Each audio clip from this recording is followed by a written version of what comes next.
Alright, welcome to our video on how to disassemble the Chalo Sulky. Here we have a 2-dog harness with our safety straps. We have our front shaft. We have our pivot points here that we're going to take apart. We have our tug lines, our footrest, our rear shaft, our 2 tires, and our seat with the body assembly. So, step 1. We're going to take off the main shaft, or the top shaft here. A couple levers that we're going to undo. You probably have them tight from pulling. Alright, so we have a top pin here on the top shaft we're going to take off. We're also going to loosen up our 2 clasps as well.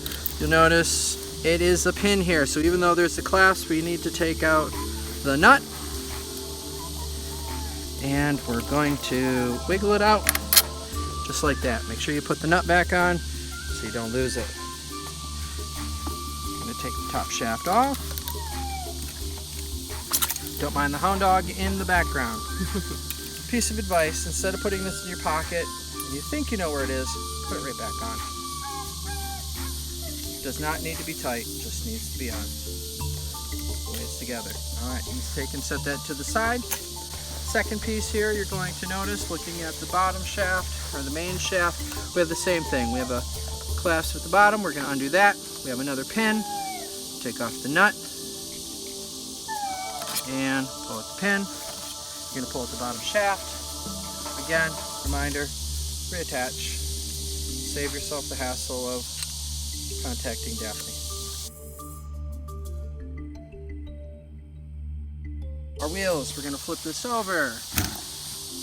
You might be a little more gentle than me because I haven't.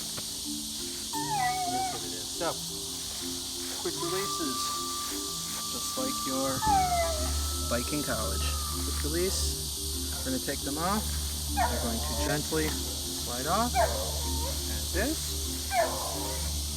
And our last piece here. Nice and small, fits in the back seat, fits in the trunk, and you're good to go. Opposite is putting it all together in the exact opposite order. Life is good. Thanks for watching.